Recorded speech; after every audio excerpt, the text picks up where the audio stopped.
Hey you guys, happy Friday. So last week we came at you with all the things about natural light and all of its magic. And today we're going to talk about the other kind of light and its particular brand of magic. Today is all about artificial light.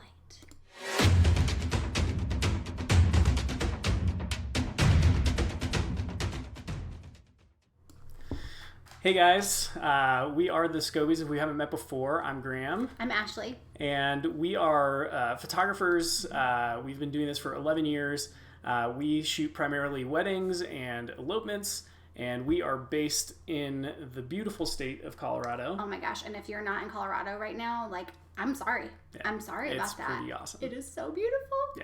All of our friends in Atlanta are like, it's 90 degrees with 106 heat index. Sorry about that. It's like 70 and sunny and perfect here. Yes. What's up, Seshu? So glad that you're joining us. Hi, friend. It's been a while. We need to catch up. Yes. Yeah, so Colorado's awesome. Mm-hmm. We love it. We work kind of all over the U.S. and occasionally the world doing this thing called photography. We've been doing it for 11 years, and we've learned a lot. Mostly by failing and figuring out what we did wrong. The best way to learn, actually. That's the truth of it. Yes. So if you haven't seen one of these videos before, we go live. We try and go live every Friday to talk about a topic that you have asked us about. So while we're talking today, we want you to ask questions. If you have questions, we can try and answer them in this video. And if you have a question that takes us off on a totally different topic, then we'll make a video about that as well one of these Fridays. So definitely hit the comments. Let us know what your questions are, what you're curious about as far as photography is concerned, and in this particular episode, artificial light. Yes. So the way that you see and think about light is probably the number one tool in a photographer's toolbox. We talked about it last week. It is something that affects every single photo that you will ever take, and it is a very important variable because good light can make a bad location look awesome, and bad light can make like the most beautiful location you've ever been look meh. Yeah, exactly. Yeah. So like Ashley said last week, we went in deep to natural light. And we kind of talked in that video a little bit about the differences between the two, but we'll kind of recap here. So natural light, the way that we define it, and you get kind of some gray area in the definitions depending on who you're talking to, who you're asking. But for us, the way that we define natural light is light that we can't control. So that would be the sun, obviously, the moon, the starlight. I would even include, and we had a little bit of a live debate last week about this, but I would even include like the street light that you can't turn off unless you get like a BB gun out and shoot it out. Don't do that. Shoot your eye out. That's not a good idea. So any light that we can't control, I kind of categorize. I put in one camp of natural light. Or found light, or ambient light. Yes, a lot of different terms that mean similar things. My face is so much redder than yours today. It's because you just ran 8 miles or whatever. And then I blow dried the sweat out of my hair for you guys because that's how much I care about you. I know. I'm like, stop. You smell bad. Oh my gosh. Great. Okay. Good.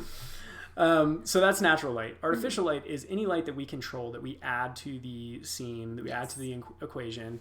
And depending on how much time we have and what we want to do and what modifiers we have available to us, we can sculpt that light as much as we want. Yes. We can make it what we want it to look like. We can change the color temperature of that light. We can make it match ambient light. So the biggest difference is obviously that we have control over artificial light. Yeah. Now, in what we do, and we talked about, a little bit about this last week, we are dealing with natural light 90% of the time. Yeah, totally. It's definitely our preferred type of light. Well, it's the necessary type of light for the work that we do, or at least the way that we do our work. Yeah. So in the wedding world, there are some people who bring lights to every equation, and they're gonna fill with on-camera flash, or they're gonna set up lights out in the field and make everything look super studio-like and dramatic. We definitely err towards natural light and making things look a little bit more true to life. Yeah, true life. So, and a part of that is the time restraints that we have. On a wedding day, we may be in 3 different locations, and we may have 30 minutes to our clients expect us to make epic portraits of them, and then we get their timeline, and it's like, and you have, by the way, you have 30 minutes, and 20 minutes of that is going to be driving to this location. So, and we love our clients. Yeah. That's not a dig on them. That's just how it works in weddings. Whereas in like a commercial setting, you have a client who says, okay, we have this vision for this thing, and you have an art director who says, okay, this is what it's going to look like. This is the feel that we want. And then you have a gaffer who's like, I'm going to set up the lights to make this feel, so. By the way, you have 4 hours. Yeah. And you have an entire weekend to get the one photo that we need. Yes. So totally different world. Mm-hmm. And that's the world in which you really need to understand artificial light. I misspoke. A photographer should understand artificial light and natural light and how to use them to complement each other, so that in any given situation you can walk into a scene and you can get that photo that's in your head out into the world. Yeah. That's something that we say on repeat. You've probably heard us say it multiple times in every single one of these videos if you've watched any of these. We think that the measure of success for a photographer, or the way that we can decide, like, am I doing what I want to be doing, is if you can create what is in your head in a photograph. Yes. And there's a lot of ways. There's a lot of things that get in the way of doing that. Not knowing your camera is one. Not understanding light is another. Mm-hmm. So, artificial light. We've kind of defined what that is. Mm-hmm. Let's talk about it a little bit. All right, so some different sources of artificial light that we use on a pretty regular basis would be things like the flash, right? Probably a lot of you who are even getting started in photography have one of these. Yeah. It might have been like the first source of artificial light that you bought. Pretty low barrier to entry for flashes in terms of the expense of them as far as like artificial light goes. Yeah. And they're easy to use. Yeah. So flashes. Some cameras even come with a flash built into them, right? Yeah. Like you have like a little pop-up flash, mm-hmm. or like I bought a Fuji a couple years ago that came with a little. It wasn't a pop-up flash, but it slid into the flash, and it was basically the same thing. Yeah. Like this tiny little light source that goes on the front of your camera. Its only job is to like Xerox everything in front of you, right? Like it's not a good look. There is not enough light, so we're just going to like drop a light grenade into the situation. Yes. Sometimes that's all you have, and that's great. Right. Figure out how to use it well, and we'll talk a little bit about that as well. Yeah, totally. But then kind of the big brother to your pop-up flash would be one of these external flash units. Mm-hmm. And one thing that we see a lot is, I don't have a camera, but somebody gets a super. I do. Do you want it? Sure. Somebody gets a super. I'm a photographer. I don't have a camera. I got one for you. It's fine. Oh, great. You're actually a photographer. I know. In case there was ever any question, which of us was more of a photographer? Right. But okay, so a lot of times we work with photographers when we're mentoring them or when we're at workshops teaching, and they have a really great portfolio. They're getting started. They have a really great portfolio of natural light, and then they're talking to us, and they're like, I shoot weddings, and when I get to the reception, I have no idea what to do. Like the quality of my photos changes immediately, and we're like, okay, well, what's going on there? And a lot of times they're like, well, I bought a really nice flash, and it's like, great, okay, that's a good tool. And they take the flash and they put it on top of their camera like this, and they're like, this is how I use it. You just paid $400 for a very large pop-up flash. Yeah. So these are really cool, and there's a lot of things we can do with them on our camera and off of our camera. But we need to understand what they can do that a pop-up flash can't, right? And what they can do that a pop-up flash can't is they can tilt the angle of that light source. They got a swivel head. Yeah. So instead of having a really big pop-up flash, now we can change our light source from the size of, a couple inches to the size of an entire wall. And we talked about quality of light in our last video. If you haven't seen that, go back and check it out. But the one of the factors of the quality of our light is the size of our light source, right? So if we have a really small light source like this, it's going to create really hard, harsh light. Yes. So the fall off is going to be really dramatic, meaning how quickly your highlights turn into shadows is going to go really fast. So you end up with this very contrasty look. If you've ever Xeroxed your face on a copy machine, make sure you close your eyes first. Yeah, don't look at the light. Yeah. But that's kind of have you done that? Yeah, of course I have. I was a 12-year-old boy once. I have never even considered. You've never Xeroxed your face? That seems like the dumbest thing anyone would ever do. You're missing out on so much of life if you haven't Xeroxed your face. How'd you have access to a Xerox machine? I was busy at school making friends. So anyway. Okay, real fast. Can you tell us who here has Xeroxed their actual face? Yeah. Or your butt. Sasha, have you Xeroxed your face before? Of course he has. I don't know. Sasha's much more refined. He's much more of a refined gentleman than I am. I just would never think to do that. That seems like the most ridiculous thing to do. Anyway, my point is, if you put this... You're basically Xeroxing your face. You're basically Xeroxing your face. Yeah, Alicia, your hand feels like a very reasonable thing to okay, Xerox. Yeah, see, it's the same thing. Sasha says never. I know. Thanks, guys. Appreciate ya. All right, fine. I'm weird. I get it.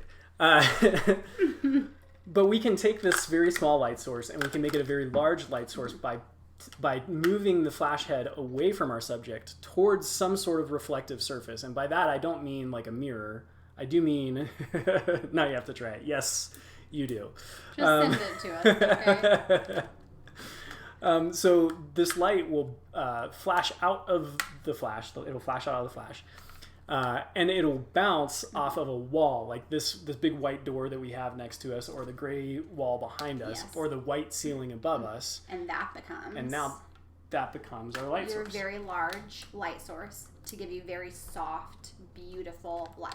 Yes. So there's a lot of different terms for that, but we just call it bounce flash because we're bouncing the light off of some source. Yeah. Right. And we prefer to have Melissa, good to see you. We prefer to have a surface that is directional and not necessarily directly overhead. So one way we can bounce is straight up, and that works fine. But then when the light comes down onto people's faces, they look like the undead. Yes, if you've ever tried to shoot in ambient light in a room that has overhead like can lights, right? You notice that you start getting these like raccoon eyes, and it's just kind of like shadowy. It's not flattering. It's shadowy under the nose. Everybody all of a sudden has a mustache and very, very, very dark under eyes. Right. So if you, what was I going to say? Oh, quality of light. Going back to quality of light, one factor is the size of your light source. The other is the direction, right?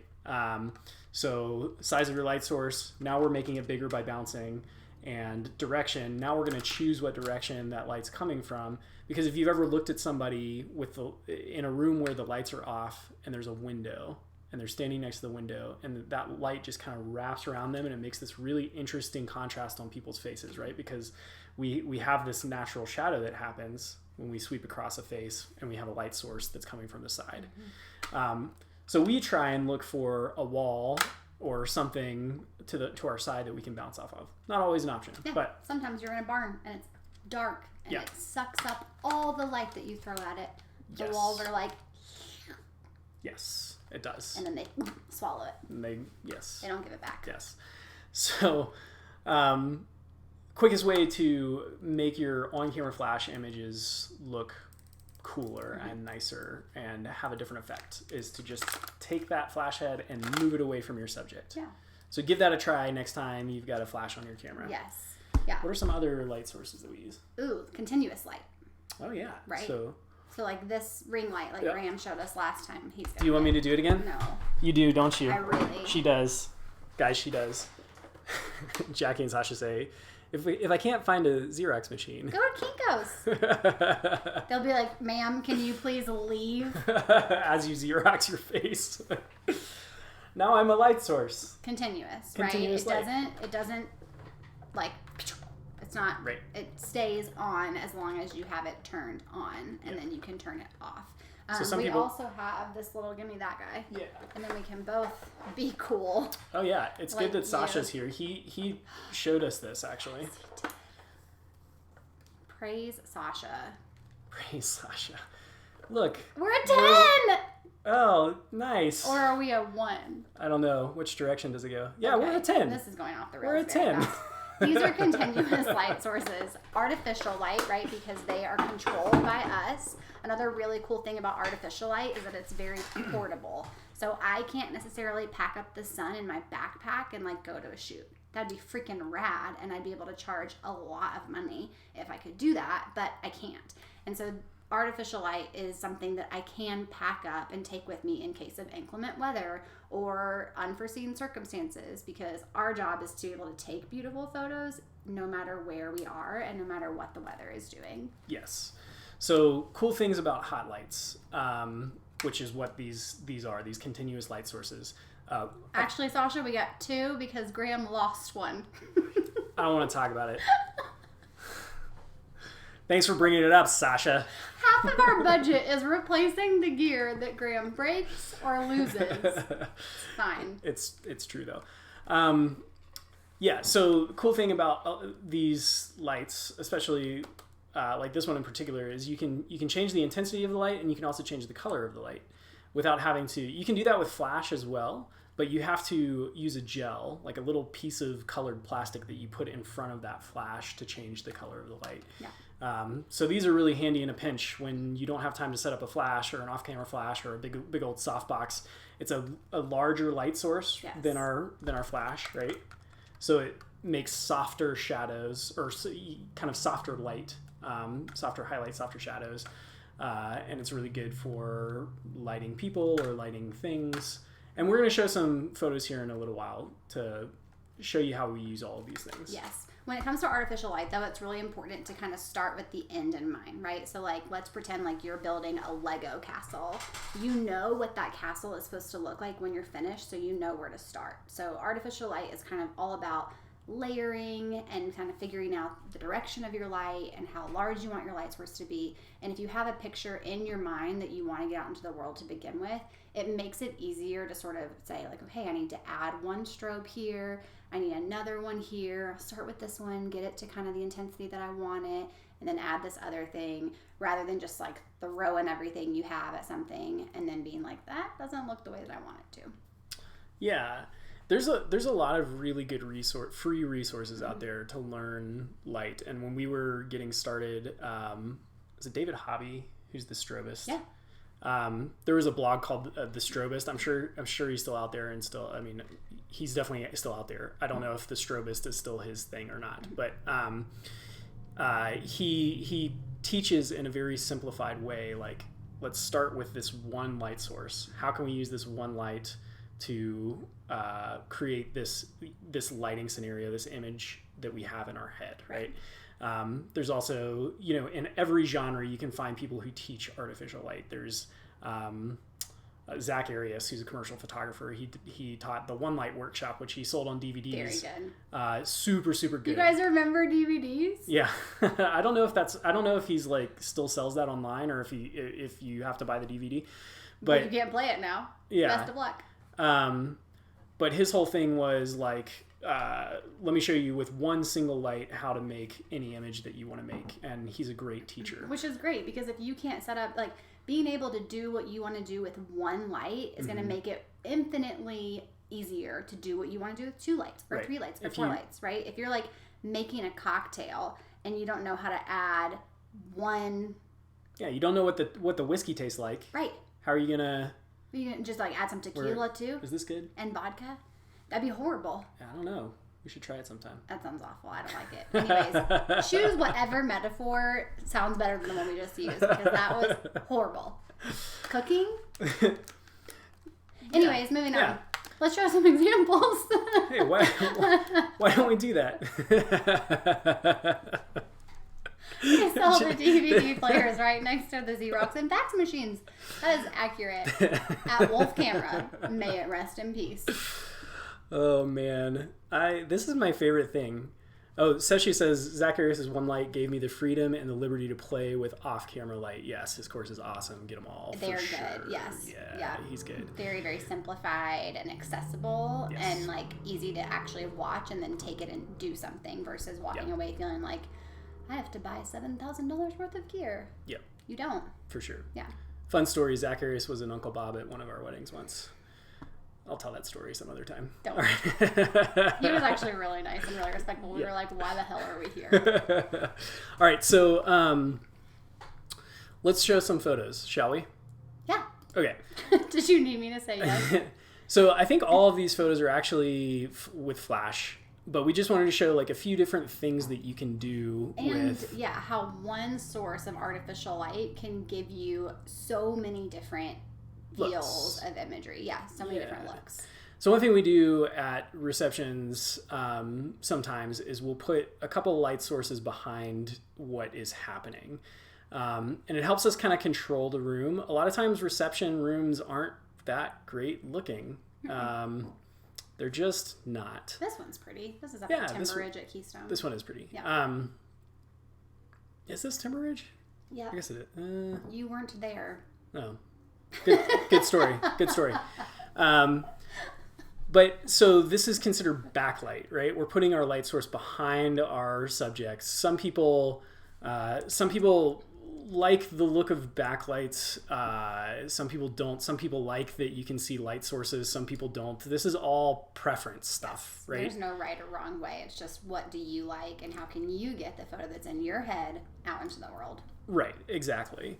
So this would be backlight. And one thing that's interesting about having two light sources, even though these are tiny, tiny little lights, is that they're spread out. And so you essentially make your light source bigger by having two lights, right? So you can see there's still a pretty good amount of contrast, but it's not like the blacks on her back or on the faces of people here go totally dark because they're filled by one light source or the other, right? And also another thing that's happening here is these lights are bouncing off of the walls behind us and the ceiling above us and bouncing back in to create a little bit more fill and a little bit more soft light as well. So that's one way that we can use Flash to make kind of a dramatic effect. Yeah. All right, so let me see if I can. This thing is giving me trouble today. All right, so same setup, different direction. Yep. Right. So we were talking about how you can change the feel of your artificial light by the size of the light source and also the direction that light is coming from. And so this is the same setup. We've got two flashes off to the right here, but we're shooting them so that they are side lit. You can't see the strobes in the image. You can see the tiny little bit of burst right there. Yep. But for the most part, they're invisible strobes, and you can just see the light that is side lighting this couple. Yes. One interesting thing here, you can see it better. If you had a single light, a single bare bulb flash pointed at this couple, there would be a lot more harshness to that light. It would be a very hard light source. And so the details on faces would be very contrasty, and it wouldn't have the same feel. So this light over here and the light that's kind of behind us or directly to our right when we're taking this photo kind of combine to give this nice little rim light on her hair and to kind of fill in some of the shadows that one light would have made. So that's another way of using that same setup. Okay, this is Graham's favorite way to shoot. This is a a technique that some people like and some people hate. I really enjoy shutter drag, and the way that you accomplish this, and actually Zach talks a lot about this in his One Light workshop, but you have to understand that when you're mixing artificial light and natural light, your shutter speed becomes the controller of the natural light in your photo, and your aperture becomes the controller of your artificial light. That can be really heady, especially if you're just getting started in Flash. So don't feel lost if that doesn't immediately make sense. It took a while for me to understand it as well. But what we can do is in a scenario where like in this room, this is one of those kind of ugly reception rooms, and I didn't really want to show it off, but I did want to show like the motion of people dancing and get that feel of like a party going on, right? And so I slowed my shutter speed way down so that I could capture some of the light sources behind my subject or above. I think these are like twinkle lights above the dance floor. And then I, oops, what am I doing? Sorry, doing the wrong thing. And then I used my aperture to stop down to let less light in so that we weren't getting, a ton of light from this room. And I set my flash, I actually put my flash on camera and did the thing that we told you you're not supposed to do. Xerox people. I Xeroxed people. So this is the only exception to that rule. Yeah. If you're going to drag and do some party light, some yeah, light. I mean, there's multiple times that you can get away with it. Sometimes this is the only option, right? But in this particular scenario, I kind of like the direct flash. It gives it more of that party feel. So what I do is I set my flash direct on my subject. I zoom it way in, so there's a zoom function on my flash. Thank you. So it makes that light source even smaller, and I have a wide angle lens. So what happens is it creates this hot spot in the middle of my frame, and highlights the one subject that I'm trying to highlight on the dance floor. And then I have a really slow shutter speed, like 1/8 of a second. And when I take the photo, I intentionally move the camera. So I'm taking the photo and I go like this, or I twist it like this. And it creates these really... Or he goes like... And people are like, your photographer's drunk. Yeah, they usually think I'm drunk. Mm-hmm. I'm not, by the way. Ever. Sweet couples of Ever. ours. I'm not drunk at your wedding. Ever. I just look drunk at your wedding. But yeah, so you can create an effect, a shutter drag effect like this, where the lights become these cool lines in your photos. So Seshu asked, always wondered how you can anticipate which way they're going to be facing. Is this doable as a solo photographer? So one thing I really like about the two flash setup that we use is that it works facing multiple directions. So I can face towards my flashes, and you get both of them popping, and then you can go either way, right? You're going to side light them. And also with like things like dancing, they're going to turn. They're going to move around. So you just kind of have to be patient and wait for the moment. With things like the bouquet toss that we showed. Is that a very southern way to say that? Bouquet? Like a buffet? Is it a bouquet? I don't know. It just sounds funny. With the bouquet, I will typically ask people, can you stand here and throw this way? Usually people ask us because they don't know what they're doing, because they've never gotten married before. So they're like, what do I do? And I'm like, you chuck it at your friend that you want to get married next. I don't know why we do this. This is weird. This is a very strange tradition, but we're going to do it, and it's going to be great. It's going to be great. So that is a really good question, Sashi, and I think there's a few different ways to go about it. Preferably, I would always have an assistant that came with me to my shoots and carried my lights around, and I could say, go put it there, or they would just know, like, oh, this is going to be the right place that he wants the light to be. But we don't do that. I don't have that. Evie could probably do that for you one day. I know, we're training. We've got a 10-year-old. She's getting there. I think her rate would be a little too high for us, though. She is bougie. Daughters are expensive. They are. Sons, not so much. Actually, sons are expensive, too, because they break everything. They're expensive in different ways. Yeah, so that's another way that we can use artificial light that happens to be flash. Yes. Let's take a look at some of these others here. What else do we have? Bum-ba-da-dum. Yeah, cool. I like this one. Thanks. This is my picture. We'll say that. Oh my gosh, this is 100% my picture. So one thing that we can do is we can modify our lights, right? So we can take a very small light source and make it a very big one by putting something in front of it or bouncing it off something like we talked about with bounce flash. So with this particular photo, we used a big old softbox. We put our flash inside of a softbox and it made that light a bigger light source, kind of a very flattering light, very soft light. Yeah. And it makes these flowers look very pretty. And then but last, the flash is in the softbox. You said that. Sorry. Yeah. And then last, bounce flash. Sometimes this is the option we have, right? So we're gonna bounce off the ceiling and get Dad's crazy face as he goes up for the hora. I think this is actually Kyle Shepard's photo. Yes. Photo credit to Kyle Shepard. Yes. For that. So yeah. Those are some different ways that we can use flash. Yes, and that's just one source of artificial light. So it's amazing once you kind of master one source of artificial light, how many different fields you can get. And that's just a way to add to your toolbox and be able to do what you need to do in the time and the situation that you have.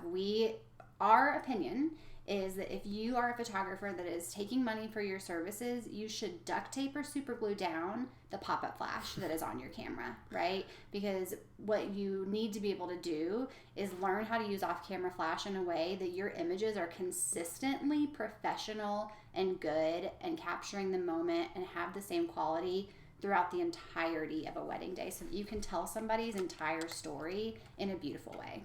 Yeah. Or, have a friend that really knows flash and artificial light well and let them shoot the reception. That's seriously, some people do that. Yeah. Some really, really, really famous film photographers don't shoot receptions. That's so true. So, that's a good point. Yeah. So, that's artificial flash, my friends. Yes. Happy Friday. Thanks for hanging with us. Also, what we've learned today, Xeroxing your face is fun. Yes, we can all agree that Xeroxing your face is a normal thing to do. I think you're the only person that actually corroborated your own story, which isn't even corroborated. It's corroborated. If you're watching this on Facebook, we have a YouTube channel, and we want you to join us on YouTube. Pretty please. Please, and thank you. We're not going to beg, but we're begging. Please, right now, drop everything that you're doing and go subscribe to our YouTube channel. Rare food today. That's good. We're creating a YouTube channel with all of this content so you can go back and find it. Facebook is terrible for video content lasting a long time. It's really good for showing it to you when it's happening, but then it goes away. Yes. So if there's a topic that you're curious about, we may have made a video on it and you can find it on our YouTube channel. And if you want to keep getting cool content that we make every week just for you, subscribe and hit the little bell next to our YouTube channel. That will notify you every time we go live or every time we post a video so that you never miss a moment with the Scobeys, because we know that you want days and days and hours of our faces. They definitely want that. Maybe not. But there may be a specific topic that you want to hear us talk about. So still hit the subscribe button, still hit the bell. Yes. And YouTube link is? The YouTube link is youtube.thescobeys.com. Yes. That'll get you there. Subscribe. Also, if you're trying to figure out, I've got a new camera and I have no idea what to do with it, check out this link below, manualbootcamp.com. We have put together a free resource for you. It's a manual mode cheat sheet. It will teach you the basics of shooting in manual. And then we also have a course over there. It's only $17 and it's a 7-day email course. Will hit your inbox every single day with a topic on how to shoot in manual so that by the end of it, you know exactly how to walk into any scenario and get your camera settings right in a quick way to capture that moment that you want to capture and get that photo that you have in your head out into the world and on your wall so that you can save that moment forever. We love you guys, and we will see you next Friday. I don't know. That's the party flash sound effect. We need some outro music at some point. We're going to work on that. Have it. Ready, set. All right. See you guys. Bye.